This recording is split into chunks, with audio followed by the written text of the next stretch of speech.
Good morning. Namaste to all of you. Let's start the class with the prayers. Om Guru Brahma Guru Vishnu Guru Devo Maheshwara Guru Sakshat Parbrahma Tasmai Shri Guruve Namaha Om Bhu Bhavaswaha Tatsavitra Varenayam Vargo Devasya Dhimahi Diyo Yo Nah Prachodayat Asto Ma Satgamya Tamso Ma Jyotirgamya Mrityorma Amritam Gamya Om Sena Bhavatu Sena Bhunaktu Saviryam Karvavahi Tejasvinavadhitamastu Ma Vidvishavahi Om Shanti Shanti Shanti Om. A few days ago in our Bhagavad Gita class, since we are starting the section about Bhakti, so one of the students asked, what is the difference between Bhakti and Shraddha? Shraddha means faith or belief, and Bhakti means devotion. So in the beginning, I got to just tell you that without faith, you cannot walk on the path of Bhakti. See, just like you cannot build a tall building without a foundation. So Shraddha is the foundation for Bhakti. But I want to elaborate on these two words a little bit more today. Because we know in Bhagavad Gita, Lord Krishna mentions Bhakti quite a bit, Bhakti word, and Shraddha also. And in the beginning, he advises the troubled disciple Arjuna by telling him three paths. And he says, each is a kind of yoga, a way to live in the world, and at the same time maintain inner peace. And those three paths are action. So that means path of action. And if you keep on improving this path of action, it becomes Karma Yoga. Then the second one, he said, the path of devotion. That becomes a Bhakti Yoga. And then the third one is the path of knowledge. When you have that ultimate knowledge, absolute knowledge, not just only the relative knowledge, it becomes a Jnana Yoga. So Lord Krishna opens up his discourse from a Karma Yoga, yoga of action. And he is very persuasive. He sets out the guidelines that are as true for gardening as for waging war. So that means no matter what we do, whether we are taking care of our children or grandchildren, or whether we are running a company or a country, the guidelines which he gave us are pertaining to every position. Karma Yoga, he says, is the ability to consciously evaluate our motivation. So that means why we are doing something, intention behind the action.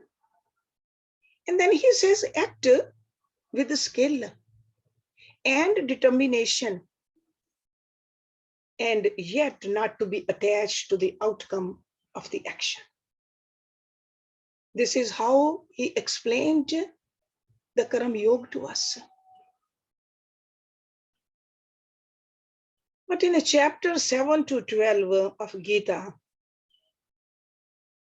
and in our Sunday classes, we are starting chapter 7 this coming Sunday, the path of devotion and love. But before I start talking about that, let me try to explain a little bit about Shraddha. Because I told you Shraddha is the foundation for Bhakti.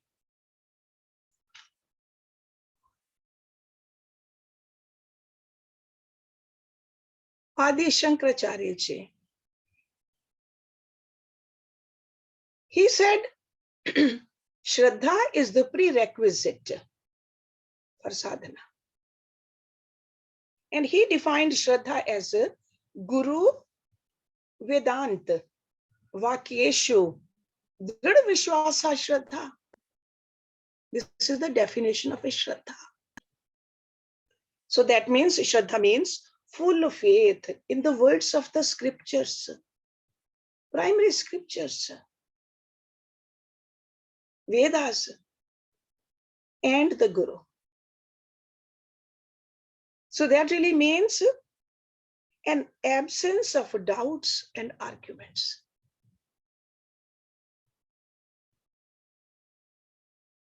Question is okay. When we don't understand something, it's okay to ask the question. But the doubts and arguments, they go against Shraddha. In the Vedas, there are several sayings about Shraddha. One of them is Shraddhatsva, Tat Shraddhatsva. That means, oh humans, have Shraddha, have Shraddha. There are three kinds of people who fall from the spiritual path due to doubts. Doubt is a sanshaya. And Shraddha is the faith. Lord Krishna in Bhagavad Gita says, Shraddhavan labhate jnanam. And what happens to the person who does the sanshaya? Vinashyati. Sanshaya. So there are three kinds of people who fall from the spiritual path due to doubts, the sanshaya. Number one, anybody who has never read, heard, or understood anything about God. So that means they have not even started walking on this path. Of course, they're going to fall. Fall in this grip of Maya. Number two is the one who has heard and read the scriptures, but has no faith. So you can read all you want to, you can recite all you want to, you can impress other people all you want to, but if you don't have a faith in the words of the scriptures and the Guru, you will fall. And the number three is the individual who constantly fluctuating between Shraddha and doubt. One day Shraddha, somebody says something about it, then doubt comes in the mind. So these three kinds of individuals cannot attain the ultimate aim of God realization. Remember that. But on the other hand, if a person is ignorant, but has Shraddha, a lot can be done with him. Just like a Dhanachat. He was ignorant, but he had Shraddha. The Pandit gave him a little stone. He said, this is God. This is Krishna. He had faith in it. He had the faith in the words of the Guru. And he said, this is Krishna. I'm going to feed my Krishna. And I'm not going to eat without him eating it. He just sat over there with 3 chapatis. It was not eaten. He said, I'm not going to eat. Several days passed. He even gave his chapatis to the God. Then God appeared. That is Shraddha, the outcome of Shraddha. The Bhagavad Puran says that a fool who has faith will make great strides and he will attain God realization with great speed. Why? Because he will not use these words, but and however. He will not argue or use false reasoning. You all know the story about Valmiki ji. His Guru Naraji told him to sit over there and keep on meditating on the words of Ram. He says, I don't know what Ram is. He said, Mara, you know this tree is Mara. Keep on meditating on that. Valmiki did not say, when will you return? How long will it take? This is faith. He started meditating right from that moment. He was completely ignorant. He was illiterate. Not only that, he was a murderer also. With this faith, he became Maharishi. Divinity dawned on him. That is the outcome of Shraddha. Shraddha in the words of the Guru and Shraddha in the words of the scriptures. Guru Vedant Vakyeshu Drid Vishwasa. Drid means firm Vishwas, not a dwindling faith. Unwavering faith. Trusts in the words of the Guru. We all know that when we started learning any language, we went to school, learned English, they taught us A is written like that. Did we question? When they told us 2 plus 2 is 4, did we question? We had faith in the words of those secular teachers also. But somehow when it comes to divine teachers, the sacred teachers, we always start to doubt. That's why we don't see any progress.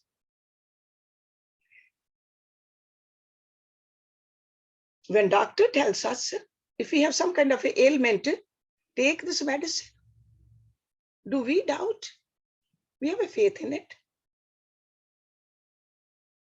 We start doing whatever doctor tells us. The Guru is like a doctor for the material affliction of Maya, guys. Remember that. But first of all, the doctor has to be genuine now. Secondly, you must accept that you are suffering from Maya. If you don't have this kind of a feeling that I'm suffering from Maya, then you don't need Guru. Just like if we don't feel that I have an ailment, then we don't go to the doctor. The same thing applies over here also.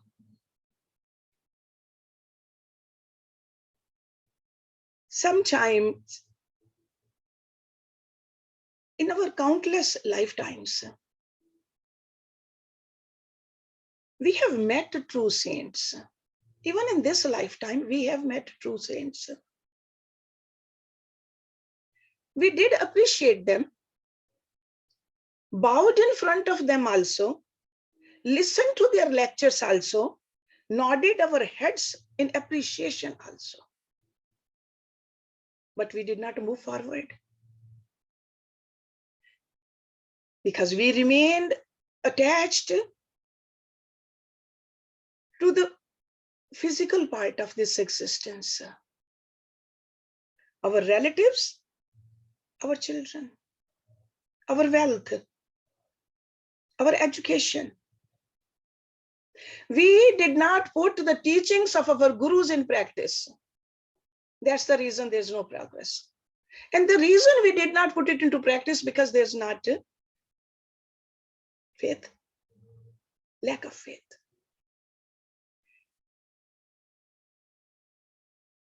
And why is that? Because we don't have any hunger for God. And why don't we have a hunger for God? Because we don't have any Shraddha.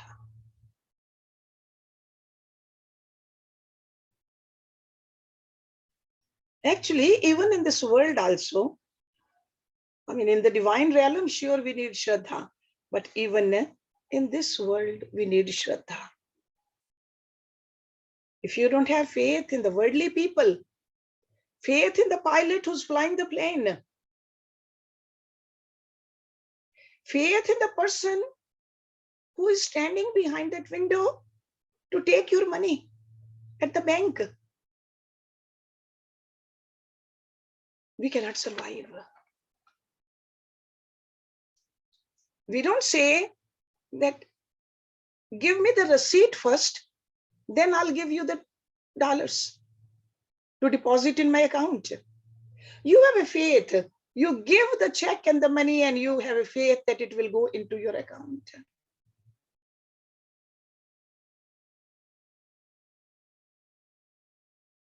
That's how this world works.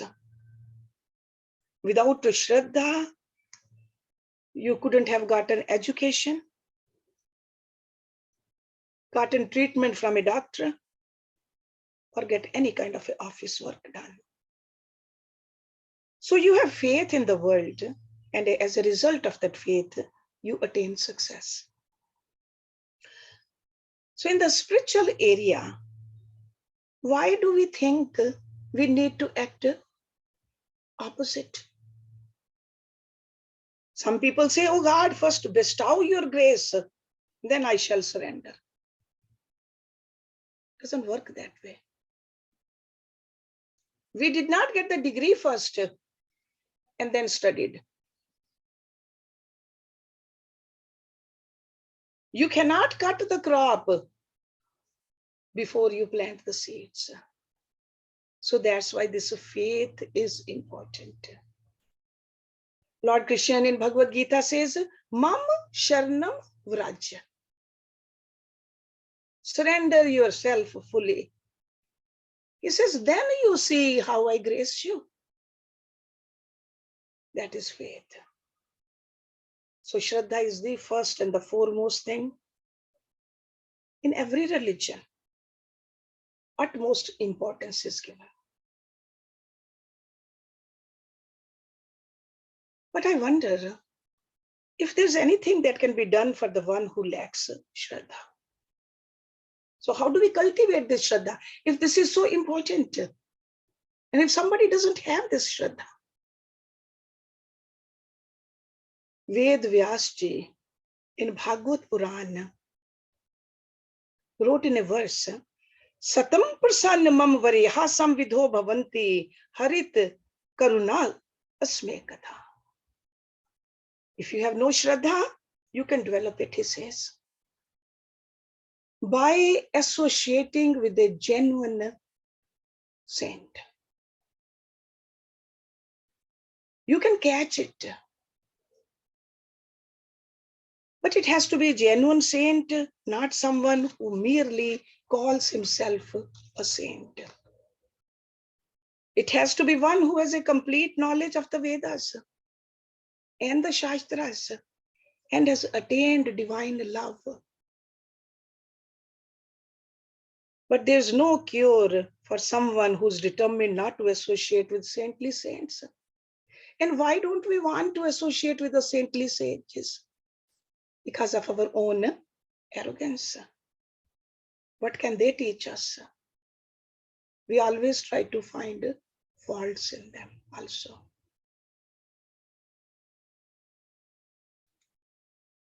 What all this means is that even someone without faith can develop it through constant association with the saint. That's called a satsang. See, these days this word satsang has become very superficial. Bhajan Mandali is a satsang. No, satsang is being in the company of a saint, Satpurush.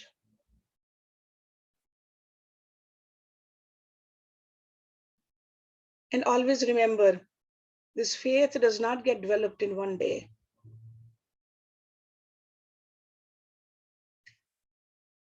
A person lacks faith precisely because his heart is impure due to the faults, flaws,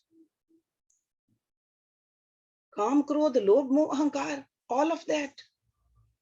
So the heart has to be washed again and again. Only then it becomes pure. The one lacking faith must listen to divine knowledge from a genuine saint completely. then what happens? Shraddha sprouts in the mind.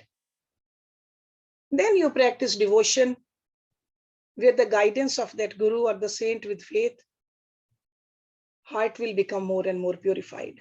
And that's how it works. That's it. It's as simple as that. And Guru will make our heart divine. Guru is the one which gives the divine love. Grant him God realization. So purity in the heart, clarity in our mind, and dexterity in our action. We need all of them. And for all of it, we need Shraddha. Now the second part to this, the question was Bhakti. Bhakti. This path of Bhakti is commonly associated with those who express themselves through music, poetry, dance, and it is synonymous with the life of service, prayer, and meditation. A life devoted to God. But you don't need to be an artist or a member of a religious order to find joy on the path of devotion. Remember that. Because ultimately, this path of devotion is about uplifting human hearts. On the path of bhakti, you feel that heart is healed through love. Because bhakti means love. Because you feel that eternal, that love which is coming from eternal, whether it's a soul or a super soul, through the love of the eternal for each soul. God loves us all. That is bhakti. The path of bhakti yoga unfolds spontaneously. Some people, when they are born also, as a little children, they are inherently attracted to God. You see some people like that. For others, when they see something magical happening, their love for God sprouts. Because there's a magic going on all around, if you look at it carefully with those eyes.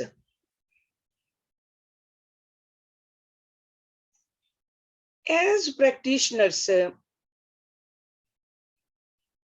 we are expected to devote ourselves to a certain tradition,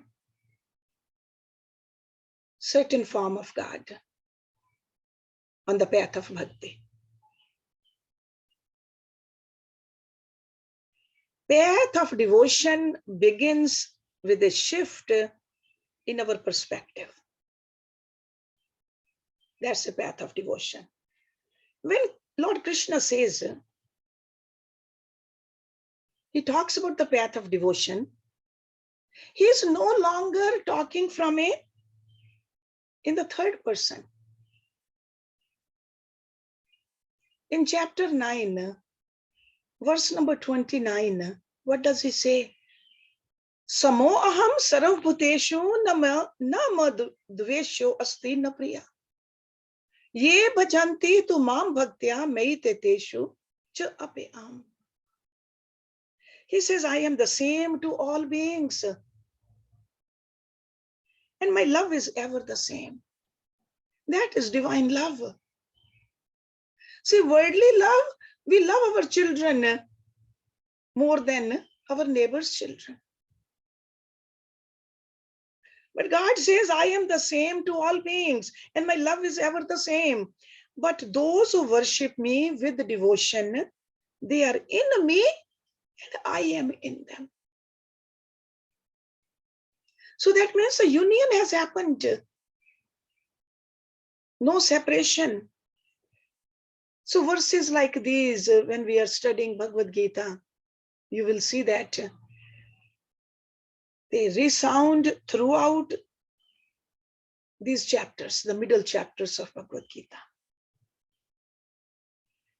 Virtually, these words are identical with the words of Jesus and other great teachers also. There's no difference. Because these great masters, whether they're called sons of God or whether they're called the avatars, it doesn't matter to them. But they come just to inspire followers on the path of Bhakti. We are not expected to join a new religion in Bhakti Yoga or develop a sentimental dependence upon a teacher. That's why Lord Krishna tells Arjuna at the end, now I have given you the knowledge, you do whatever you desire. Full freedom. The call in the Bhakti is to know thyself. And it is a call issued by a person's heart, a call that clears away fear and any kind of a past faults. So this love for God is utmost clarity there. Yogis depict the heart as the seat of human feelings, the seat of the self. Krishna himself says, Aham Atma Gudakesh Sarvabhutasya Sthita. Aham Adishya Madhyacha Bhutanam Ant Evacha. Again, this is from chapter number 10, verse number 20. He says, I am the self, dwelling in the heart of all beings, and the beginning, the middle, and the end of all that lives as well. That means everywhere. I am there. So if we are devotees, if we are on the path of the devotion, if we say we love God, that means love everyone. Feel the pain of others. Just like all those tears came in our eyes yesterday when we heard those elementary school children. They were killed. It shook us up.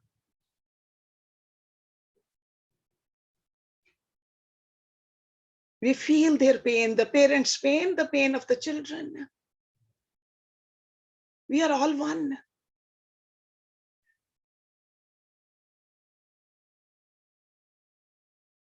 We all, when we do namaste, we go like this. We bend our head. We feel the oneness. My Atma, your Atma, they are all part of Paramatma. Even in this country also, not just only Hindus, this is a sign of prayer to lower the head and join the palms at the chest. You have seen that. Politicians doing it, artists doing it. People who has the humility will do this. This is the gesture which reflects the belief that it is the heart, not the mind or ego, in which we see ourselves truly.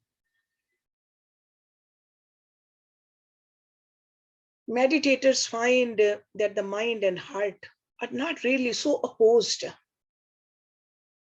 as they might seem. Buddhi, or the intellect, brings the energy of the heart to awareness. That is the work of the Buddhi.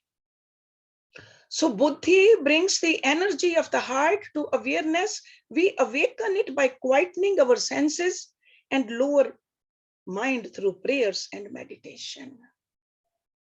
So all of this in harmony, whether it's a body or a mind or intellect or the feelings. There are various kinds of forces of life. We have the forces of life as our desires, emotions. They're moving within. And if we are very still, we will sense the presence of that which is eternal among these forces. Even in our Sushupti state,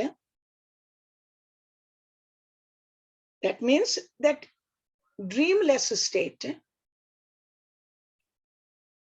there is a presence of a soul in us. Presence. Okay?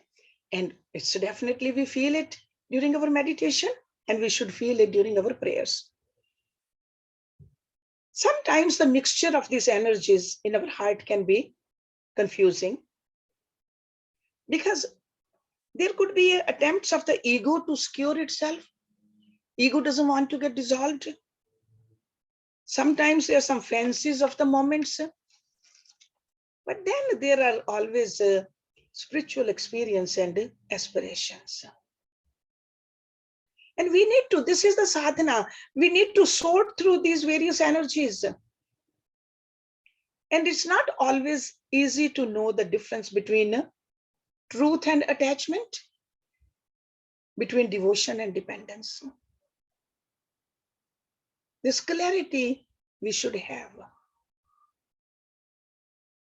And our biggest problem is our habit of projecting energy outward. But when we cultivate love, not for what the world sees as glorious, but for the flower of life blossoming in us, then our devotion will surely bear fruits. So that means conserve your energies. Meditation room, your prayer room, no distractions there. You and your Lord. Feel the presence. Feel that you're sitting at the feet of your Lord. Again, Lord Krishna, because chapter 7 to the 12, lot of suggestions he gives to us. How to cultivate this bhakti, how to keep this ignited. In chapter 10, verse number 32, he says, Sarganam Adir Antascha Madhyam cha ev aham arjun. Adhyatam vidya nam vada pravadatam aham. He says, of all knowledges, I am the knowledge of the soul. Adhyatam vidya. Of the many paths of speech, I am the one that leads to truth. Truthful speaking. That's why it's insisted by yoga teachers.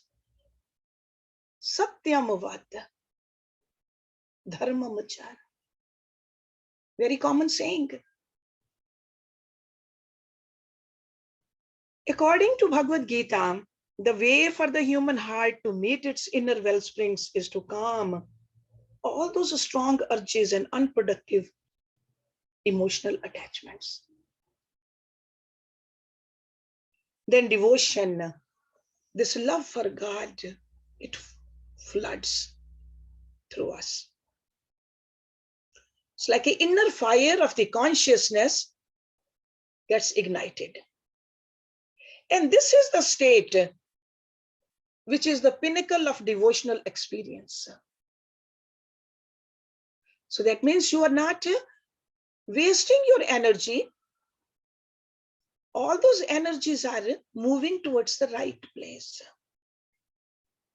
That's why Lord Krishna said, not by study of the Vedas, nor by austere life, nor through gift giving, nor through ritual offerings can I be seen in such a way. as you have seen me. Directly within, when Arjun saw him. Only by undistracted love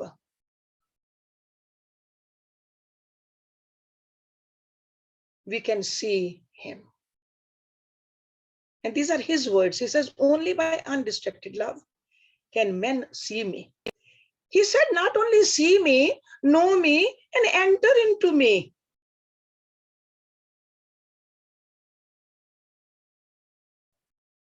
And to further explain, he said, he who does my work. That means offer the fruits of all the actions to God. He who does my work, who loves me, who sees me as the highest, free from attachment to all things, and with the love for all creation, he is in truth, comes to me. Bhaktyatva ananyaha shakye aham evam vidho Arjuna gyatum drashtum cha tattva en parveshtum cha param tap. We want to see God. He said, not just only see me, you will know me, you will see me, you will enter into me too. This is the promise he's making to us. But if we do what he's telling us, have faith. Faith is needed to reach to this pinnacle. When we love someone, even in this world, we want to be near that person. We want to give gifts. We want to share experiences. And we want to receive love in return also. That's how this world is. And out of love, what do? We support during periods of illness. And we encourage that person through challenging times. We do not hurt or harm those we love. That's why it said, love unites us.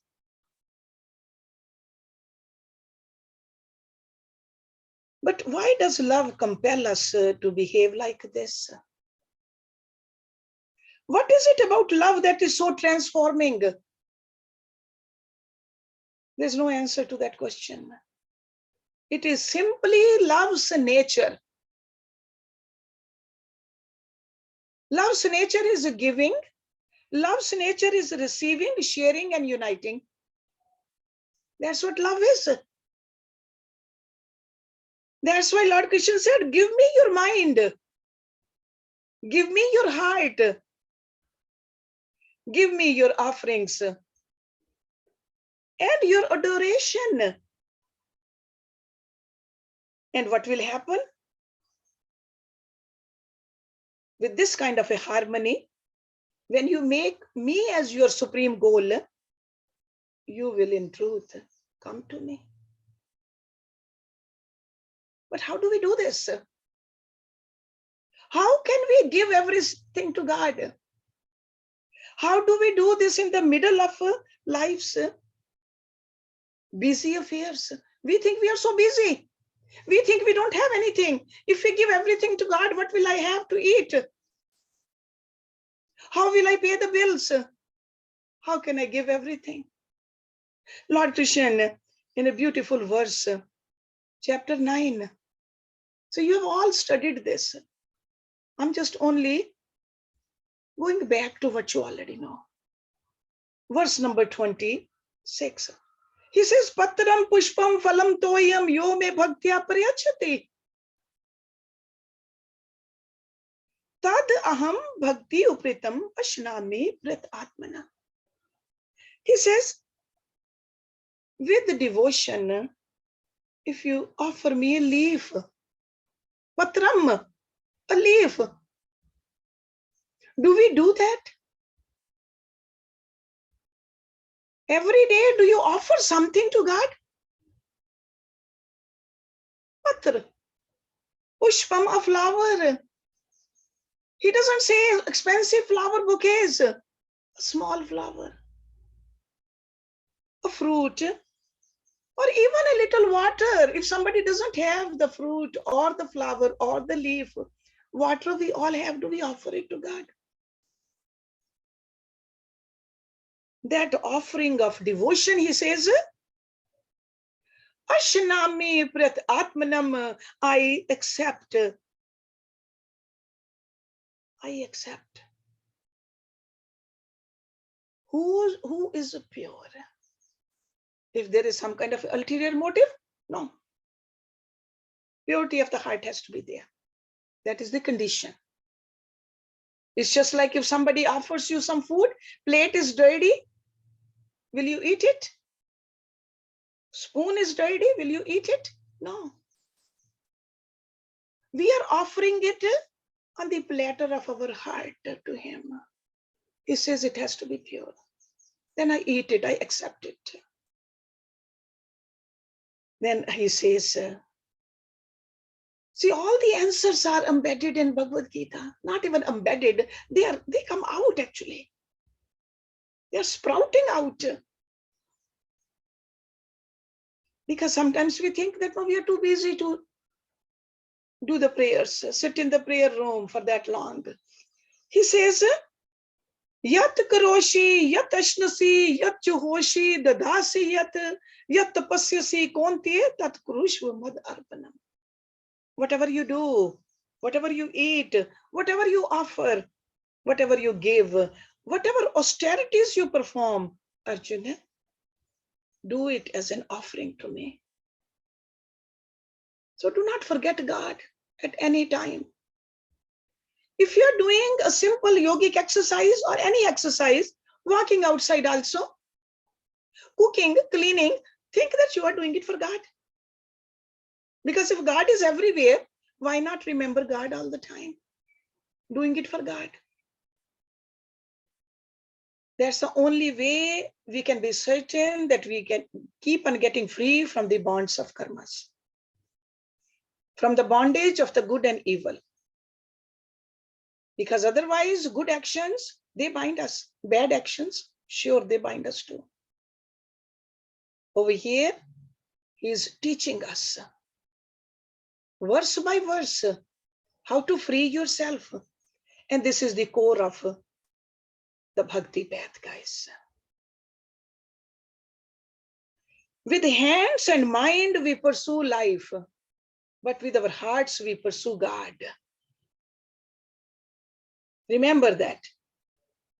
Kar se kaam, man mein Ram. All the time. Not just only few minutes a day. All the time. Man mana bhav mat bhakto madhyaji mam namaskuru mam vaishyasi yuktevam atmanam matparayana. See what a great promises he is making in Bhagavad Gita to us. And these are the words of God. If we don't want to take words of a guru or a saint, we should remember the words of God though. This human life is a gift to us. It's a splendor of nature. But we get so consumed with our daily lives, we lose sight of the significance of these gifts. There's so many ways, he says, we can cultivate devotion. Again in chapter 11. So many ways, he says, you can cultivate love for me. Read Bhagavad Gita. That is one way. Lord Krishna's teaching. And then practice them. Chanting can help us. Even singing alone, saying the name of God, help us connect. Just a short period of singing, chanting, or name of Lord, it lightens our heart. I'm sure you have all experienced it. And longer period takes you towards ecstasy, which is very intoxicating. Sing the name of the Lord by reciting a mantra. Mantras are the garments of love. mantras. Teach those to your children, to the grandchildren.